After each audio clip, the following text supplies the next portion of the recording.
You're listening to the Cyberwire Network, powered by N2K.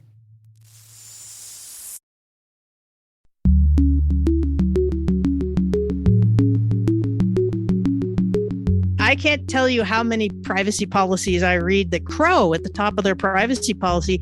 We will never share or sell your data without your consent. We care about your privacy. I mean, every company says that, right? And then you keep reading and digging into their track record and you're like, holy cow, too many companies just collect as much personal information as they possibly can. It's really hard to trust these companies these days when it comes to privacy. Hello, everyone, and welcome to Caveat, the CyberWire's privacy surveillance law and policy podcast. I'm Dave Bittner, and joining me is my co-host Ben Yellen from the University of Maryland Center for Health and Homeland Security. Hello, Ben. Hello, Dave. Today, Ben has the story of how a geofence warrant for data from 2015 might be the deciding factor in a death penalty case. I've got the story of the FBI compelling someone to open an app with their face. And later in the show, Carole Theriault interviews Jen Caltrider from Mozilla's Privacy Not Included initiative. While this show covers legal topics and Ben is a lawyer, the views expressed do not constitute legal advice. For official legal advice on any of the topics we cover, please contact your attorney. This episode is brought to you by Palo Alto Networks, the leader in cybersecurity. As AI-driven attacks increase, organizations can't afford to have network security that's stuck in the past. Discover how Palo Alto Networks can help you predict what's coming and proactively secure against it with a zero-trust, AI-powered network security platform built to secure whatever, whenever, wherever. To learn more, visit paloaltonetworks.com/network security platform.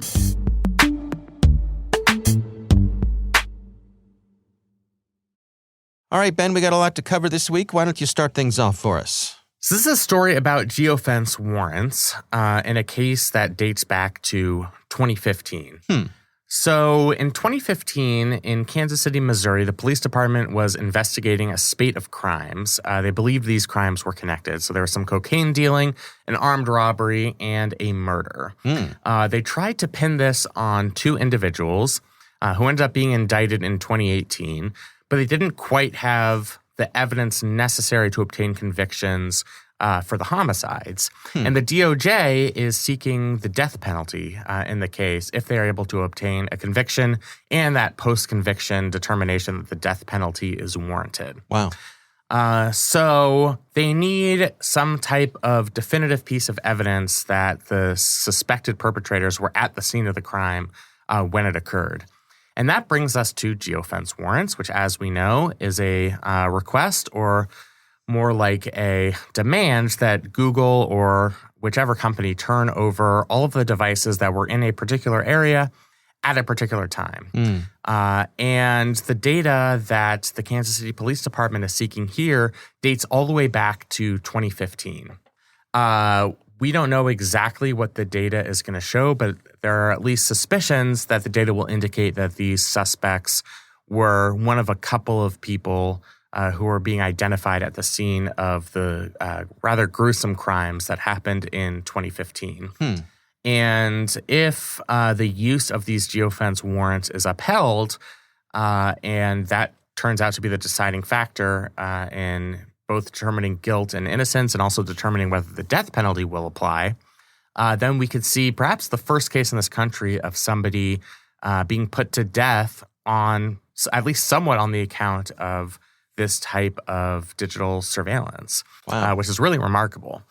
So an interesting angle to the story here is that for all Google users who obtain their accounts after 2020, they are enrolled in a provision that automatically deletes all of their location data after 18 months. Okay. This is where I was going, so go on. So that applies to users who obtained accounts after 2020. Okay. For anybody, like most of us, who opened our Google accounts prior to 2020, the default option is that our location data is maintained forever. That's a long time. Yeah, meaning it follows us through our travels and tribulations over perhaps a period of at least a decade or more. Yeah.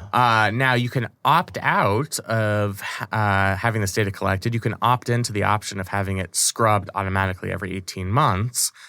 Or you should totally do that. Which you should do, especially if you are committing crimes. Right. But that's not something that most people have the wherewithal to go about doing, especially if you've been indicted and have been behind bars. Right.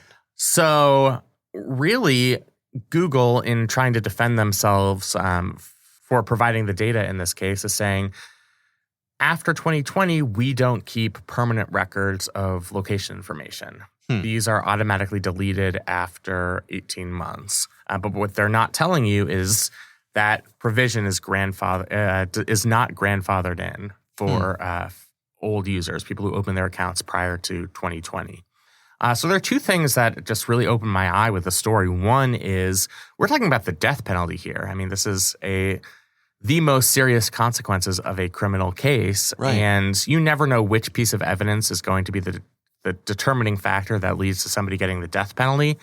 But the fact that it's location data obtained 7 years ago, I think is really eye-opening. The fact that Google's ability to collect where you are at a particular time, having a dossier on your location history, could mean the difference, at least for a couple of individuals, between life and death. And that's something I don't think we've talked about before. I certainly don't think I've seen before. And then the other really interesting element of this is how I think people who might have heard about Google's new policy on deleting old location data records might not have realized that doesn't apply to people who have been users prior to 2020. Yeah. And most of us aren't on Gizmodo or aren't on Motherboard by Vice 24/7 and don't realize that we have an affirmative obligation to opt out of this data collection. So it just really caught my eye. Yeah. I mean, is this the kind I'm thinking of a geofence warrant in general and the kind of evidence that someone would present in court to a jury, to a judge, whatever. It's not, a geofence doesn't say this person did the crime. It just says this person was at this location at this time where there was a crime committed. So it is circumstantial, absolutely. Right. So is it one of those things that just, it's one of the building blocks to help remove reasonable doubt? Exactly. It is a piece of circumstantial evidence. Geofence warrant in and of itself would never be enough to convict somebody. Okay. Because I guess I should take that back. If a crime was committed in an isolated area and you were the only person identified in that geofence warrant, you could probably convince a jury beyond a reasonable doubt that somebody committed a crime. But otherwise, yeah, it's a investigative method that's supposed to augment other sources of evidence. And here they already have some evidence, at least for the other crimes committed as part of this crime spree, including things like DNA evidence, which are more probative. So a geofence warrant is just adding to the picture. People kind of talk down circumstantial evidence. Circumstantial evidence isn't the best evidence, but it still can be extremely compelling. I mean, if I was a cop and pulled you over and didn't catch you drinking, but your breath smelled like alcohol and there were empty bottles on the ground, that would be pretty convincing. I could put two and two together. So just because circumstantial evidence isn't direct evidence, I don't think we should poo-poo it and say that it wouldn't be a deciding factor. I think we don't know exactly what a juror, they're human beings like the rest of us, would glom onto in considering somebody's innocence or guilt, or potentially considering whether somebody deserves the death penalty. I guess I'm thinking of geofencing from two different angles here, which, and I'm probably describing this inelegantly, but as primary evidence versus supporting evidence, right? In other words, if my whole case is built on a geofence data, well, that's one thing. And I would say that in my mind, my opinion, that would be kind of shaky because it is so circumstantial.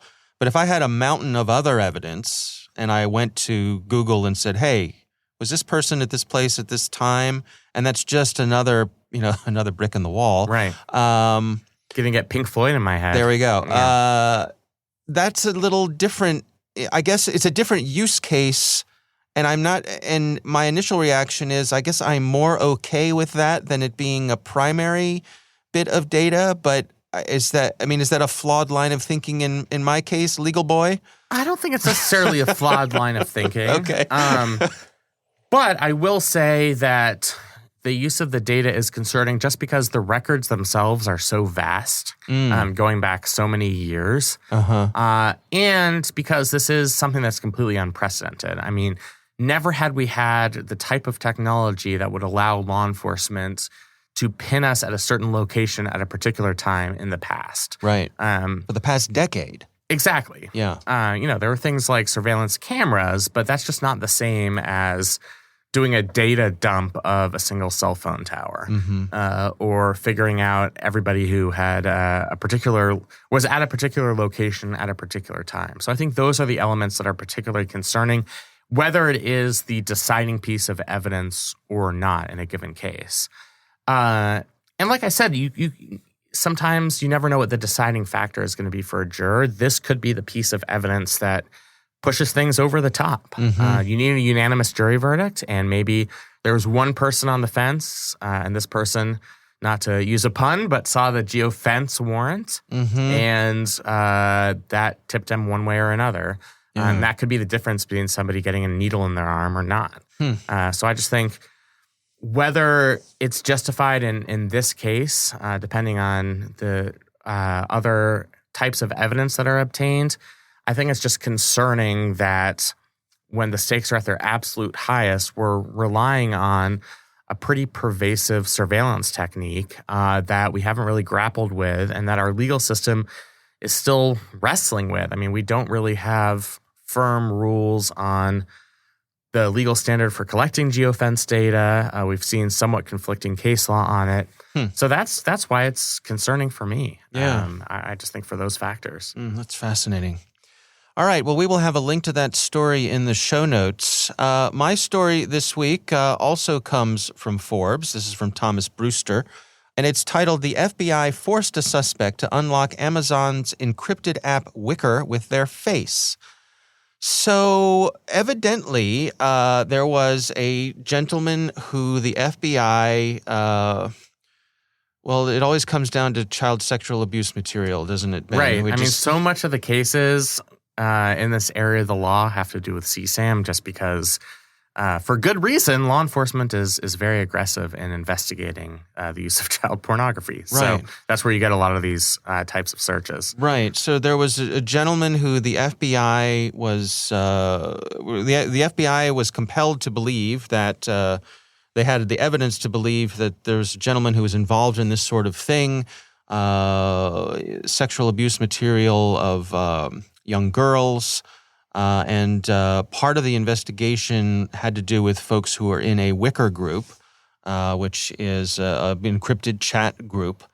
So the FBI got a search warrant to grab this person's mobile device. And it's worth mentioning that this person had a history with this sort of thing. This was not his first encounter with law enforcement when it came to this type of material. So the FBI grabs this person's mobile device, and the device is unlocked. However, the Wicker app was using Face ID to have an extra level of security on that specific app. So the phone is unlocked, the app is not. The FBI went and got a warrant to compel the suspect to unlock the app using biometric information, his face, to unlock the app. And that, according to this article, is new. What do you make of this, Ben? Yeah, so this could be the case that gets us some sort of final disposition on this compelled decryption question. It's a small chance that this is going to be the case, but a man can dream, right? So we've talked about this dichotomy in the legal world where the Fifth Amendment right against self-incrimination, against testifying against yourself, applies only to so-called testimonial evidence.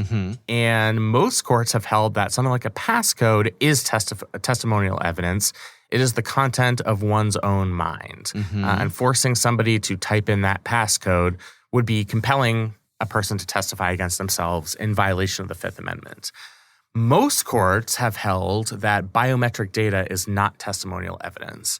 And the analog we see in the non-digital world is always a police lineup. You have no constitutional right to refuse to be in a police lineup because you're not revealing the contents of your own mind. And most courts have held that applies to Face ID or thumbprints, those types of things. Right. A couple of courts have disagreed, and we've seen cases in state courts in California and Idaho that have said that biometric data is actually testimonial evidence. If we see enough of these disagreements, maybe the Supreme Court will finally weigh in and give us a definitive decision on what counts as testimonial evidence for the purpose of the Fifth Amendment. The Department of Justice still adheres to a policy that it does not need a warrant to compel somebody to present their face for Face ID or their thumbprint to unlock a device. And you can see what the consequences are here. I mean, it really cuts against the advantages of using an encrypted messaging application. You think by communicating over Wicker or another type of application that the contents of your communications are going to remain private. I mean, that's why people use these robustly encrypted messaging applications. Right. But this is sort of an end around to that encryption, even if the company itself doesn't hold a key to get access to these communications. Even if the government doesn't have a backdoor to access these communications, they now have an alternative method. Find the person, get them to unlock their device, and then get them to reveal their face or their thumb or their fingerprints to open the messaging application. Right. The upshot of this is we now know some actions that people can take to protect their communications across these encrypted applications. And Mr. Brewster mentions these at the end of the article. Use a good password, something like a 6-digit code or a passcode to unlock your device, and then disable Face ID for these encrypted messaging applications or any other type of biometric data. Most people don't do that. It is nice to not have to type in your passcode to use an application if in the interest of time and convenience. But now that we know that the DOJ and most state law enforcement agencies and local law enforcement agencies are using this as an investigative technique, I think that might motivate people to change their practices. Yeah, and so if you were to use a complex passcode rather than Face ID, then as things stand today, the government would not be able to compel you, or would just depend on which you rolls your dice and which court you end up in, or are we pretty set on that these days? In terms of compelled decryption for biometric data? No, for a passcode. Oh, for a passcode. We're pretty settled on that being testimonial evidence. Okay. There have been a few cases in state courts that have hinted that might be in question. But for the most part, we've seen that passcodes are considered testimonial data. I see. Meaning it's protected by the Fifth Amendment. And I think that's pretty clear because it is the content of one's own mind. Now, there's an end around to that, which is this so-called foregone conclusion doctrine, where if the information was going to be discovered anyway, then a person can't have a defense that they refuse to unlock their device using a passcode. But for now, yeah, it is widely considered constitutionally protected under the Fifth Amendment that you do not have to reveal your passcode to unlock a device. All right, well, we will have a link to that story in the show notes. And of course, we would love to hear from you. If there's a topic you'd like us to cover on the show, you can email us. It's caveat@thecyberwire.com.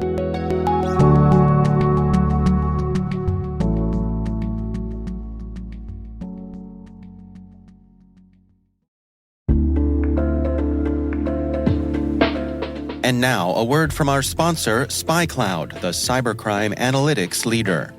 SpyCloud disrupts cybercrime by telling you what criminals know about your business and your customers, so you can take action to prevent ransomware, session hijacking, account takeover, and online fraud.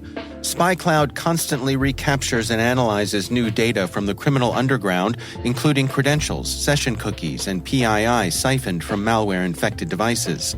With knowledge of the specific exposed data criminals have in hand from InfoStealer malware on managed and unmanaged devices, security teams can respond with a more efficient and effective process called post-infection remediation that fits seamlessly into existing incident response frameworks. Get SpyCloud's post-infection remediation guide outlining the 7 steps for preventing a malware infection from becoming a full-blown ransomware incident. Visit spycloud.com/cyberwire. That's spycloud.com/cyberwire. And we thank SpyCloud for sponsoring our show.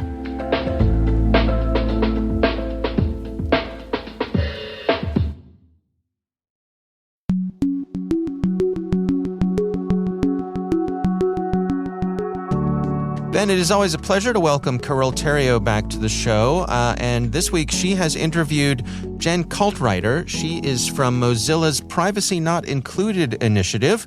Here's Carole Theriault speaking with Jen Caltrider. Well, listeners, do I have a treat for you today? We have Jen Caltrider. She's Mozilla's Privacy Not Included head honcho. Thank you for taking the time to be on the show, because I can tell from the output on the site, Privacy Not Included, that you guys are busy cats over there. Yeah. There's a lot of privacy problems in the world today. I couldn't agree more. So maybe we should start at the top. So for those listeners who don't know about Mozilla's Privacy Not Included project, could you give us a quick overview? Yeah, sure. So back in 2017, which seems like the land before time these days, but it was only like 6 or 7 years ago, a lot of connected devices were starting to become more prevalent in people's homes. You know, people were getting smart speakers and robot vacuums and fitness trackers and everything. And when we looked around at Mozilla, you know, Mozilla really cares about privacy. We're a nonprofit with a mission that focuses in part on trying to protect the privacy on the internet. And we didn't see the average consumers could find out before they bought a product, what are the privacy and security concerns of this connected device or this connected app. So on a whim almost, we kind of said, well, let's try and create a buyer's guide for people to help explain that. You know, without a lot of resources, we kicked it off and we were just curious if people would even care. You know, there's websites that review products on features and reliability and things like that, but nothing like privacy and security. So we gave it a shot and we found that people liked it. You know, everybody says they want to protect their privacy, but when it comes to what they can do, it's a lot harder to know.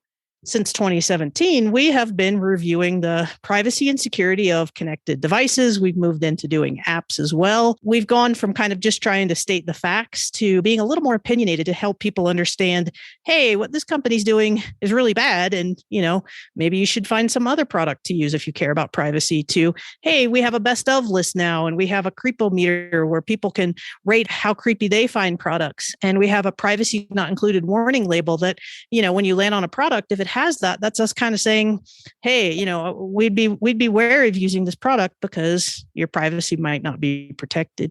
It's really cool how far and wide your project has gone, because you do things for the smart home, you do toys and games, you do entertainment, you do wearables, you do health and exercise, pets, video call apps, dating apps. I mean, you really cross the whole gamut. This must be a massive workforce here. If only. We're a very small team, actually. We're a team of 2. There's 2 of us, myself and Misha Rykov, who's my fellow researcher. And we do all the reviews of the products. And we approach our reviews of the products like a consumer would. We kind of want to tell people what can consumers find out before they buy a product to know if it's private or secure, because you don't want to get home with it and then start setting it up and be like, oh yeah, once you connect this, we're going to collect all your data. And so we approach it like that, and we look at what's available publicly.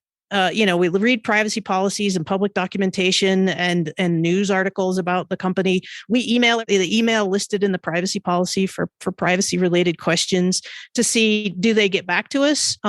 If they do they answer their questions? You know, what can we tell if they are using strong encryption to protect your data? Can we tell if they have a way to manage security vulnerabilities. And so the two of us, we just spend all our time kind of digging in and looking at that. We do have lawyers that come in at the last minute and review everything to make sure we aren't going to say anything incorrect or that might get us sued. But for the most part, it's just Mish and I with our heads down doing research that if you were an average consumer and had 8 hours a day to do this and a bit of knowledge, that's what we do. I'm absolutely gobsmacked that there's only two of you doing all this work. That is a testament to your skill and passion, let me tell you. Now, in your research, do you often find a disconnect between what is being said on the website and what is said inside the privacy agreement, for example? You mean how companies say they protect your privacy and then what they actually do? Yep. Yeah, Exactly. indeed. I can't tell you how many privacy policies I read that crow at the top of their privacy policy. We will never share or sell your data without your consent. We care about your privacy. I mean, every company says that, right? And then you keep reading and digging into their track record and what data they collect and how they share that data. And you're like, holy cow, everybody says they care about privacy, but there's a lot of show don't tell here. And too many companies just collect as much personal information as they possibly can, because that's very valuable to them. They use it for targeted advertising and personalization and sharing it with business affiliates and selling it in some cases. And they take the data they have on you and they go out to other third parties like social media sites or data brokers or public sources, and they collect even more data about you, because the more they know about you, the more they can keep you addicted to the app or target you to buy more products to get you to sell you more things. And so it's really hard to trust these companies these days when it comes to privacy. And it's sad. I'm a little jaded. I don't blame you one bit. I just am super glad you do what you do. Now, little problem, we've almost run out of time and we haven't touched upon your research into mental health apps, which I think is fascinating. So I'm going to invite you on next time so we can discuss this. And in the meantime, listeners, go check out Privacy Not Included. Go see the devices that you have in your house and see how they stack up against others. And if your device isn't listed, you can actually fill in a request so that it gets reviewed. Isn't that right, Jen? Yeah, we have a form there that you can submit what requests for reviews. We obviously can't review everything. We wish we could. And so we try and focus on what we know people will like. So please let us know what you're interested in. And because we can't review everything, even just reading a couple of reviews of similar things will give you some ideas of what questions to look for, what questions to ask. It's just hopefully we're helping people understand a little bit more the concerns they should have and how they can approach it so that you can just shop a little bit smarter. Couldn't agree more. Now, maybe you can tell us about your latest research. What were you looking into and what did you find? We just got done reviewing mental health apps, and they were a particularly creepy space for us. They were probably the creepiest things I've ever reviewed are these mental health apps. In one part, because they collect such a huge amount of personal information on you. What's your mood? How often are you seeing a therapist? I have what your OCD triggers are, your eating disorder triggers, or what symptoms you're having, what meds you're taking, and all this really personal data that they collect. Also, with the mental health crisis that's exploded over the past year, there's hundreds of millions of dollars kind of flowing into this space. And so the companies are growing really quickly. And they're caring about making money right now more than they are about protecting privacy, even though they say they care about privacy. And, so in our experience, just reviewing these mental health apps over these past couple of months, we had some things where, we read the privacy policies and of the 31 companies that we emailed asking our questions at the email address listed in their privacy policy, after a month and a half, only 3 companies had actually responded to us. Wow, are you kidding me? Yeah, they just didn't respond to our questions. And then one of the companies we then followed up with, they weren't really happy because we called them out for some questionable privacy practices and they weren't really happy. And they're like, well, why didn't you reach out to us before, you launched? And we're like, we did 3 times at the email address in your privacy policy. And their response was, oh, well, the person that monitors that left in March and we haven't replaced them. And I'm like, well, that's not showing that you care about privacy. Another company was unhappy with us and they wrote a post defending themselves. And in the post, they said, oh, Mozilla got everything wrong because they tried to infer our business practices from our privacy policy. Huh. And I had to laugh because I'm like, well, how else is a person supposed to infer your business practices around privacy other than your stated business practice around privacy? Yeah. It feels like to me that it's almost a game for these companies to write these privacy policies that too often are vaguely worded, have wiggle room. There's like 5 privacy policies. There's a privacy policy and a privacy notice and a addendum for the EU and an addendum for California. And they don't make it easy for consumers to actually stop and understand. And one of the things that really got me when I was reading all this was going back to that, we'll never share or sell you data without consent. Well, what does consent look like, right? Like downloading and registering to use the app. I think too often might count as consent, which most people are like, no, that's not consent. I just want to use your app. You better ask me first before you give my personal data to Facebook. And no, that based on my reads of privacy policies, a lot of time consent is as simple as you downloaded the app, you registered, you've given us your consent to do this. And then you read, well, how do I withdraw consent? And a lot of times it's like, in order to withdraw consent, you must delete the app. Yeah. You're like, that's not great. Even if consumers do go in and read privacy policies, which please do. I'm a nerd and I know they suck and it's hard to read them, but it's also a good exercise. But there's just so many questions that you kind of walk away with where things aren't clear that, maybe even if you read it, it sounds good at the top, but then you actually get down into the depth of it and you're like, hold on. It said you wouldn't. I saw privacy policy said that we'll never share your data for advertising purposes. And then down below, it said, here's the advertisers we share your data with. And I'm like, wait a minute, So it's tricky. It's really tricky. Do you think the value that we're putting on so-called big data is what's causing this problem? Oh, yeah, absolutely. I mean, back in 2017 that we started, so there was your fitness tracker tracked your steps and maybe your heart rate, and your smart speaker would listen for, a couple of commands. But now, we have apps that are collecting our conversations with therapists. We have apps, we have fitness trackers that can tell your emotional state and whether you're drunk or not. So the amount of data that can be collected now, like, well, this is the data economy. If we're going to make money, this is how it's done. But there's just so much personal information that's out there now, so much more that, people are going to, I think, rather quickly go for, oh, nothing bad's happening. I'm not feeling any repercussions from all this data sharing to, holy crap, how do they know this about me? And now what do I do? How do I take that back? And so, I feel like in any kind of, justice movement, there's a tipping point, and we're not quite at that tipping point with privacy. But I feel like it's getting awfully close when your cars can know everywhere you've been and your mental health apps can know your emotional state, and Facebook can, is developing, algorithms to know as much personal information about you as can, so that, people all over the world could target you with ideologies. It's getting really scary. And, now's the time to kind of make a difference, I feel like. Sometimes we have to end on a more sobering note, but an important one. We've just been talking with Jen Caltrider. She is the lead at Privacy Not Included, a Mozilla Foundation project.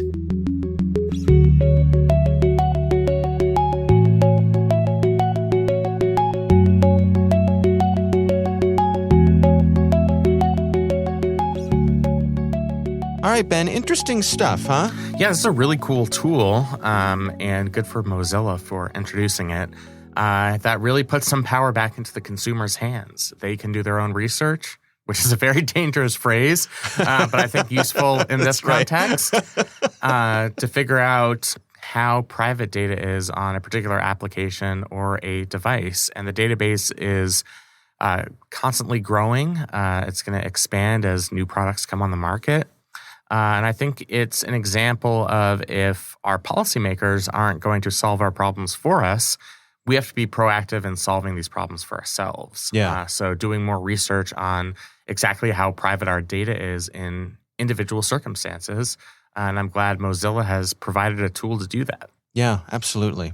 All right. Well, again, our thanks to Carole Theriault for bringing us this interesting story. And, of course, thanks to Jen Caltrider from Mozilla for joining us as well. We do appreciate both of them taking the time.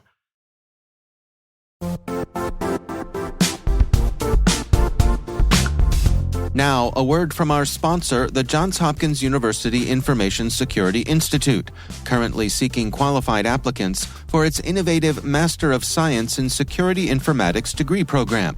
Study alongside world-class interdisciplinary experts and gain unparalleled educational, research, and professional experience in information security and assurance. Interested U.S. citizens should consider the National Science Foundation's CyberCore Scholarship for Service program, which covers tuition and a $6,000 annual professional development allowance, as well as providing a $37,000 additional annual stipend. Apply for the scholarship and the fall semester by March 1st. Learn more at cs.jhu.edu/MSSI.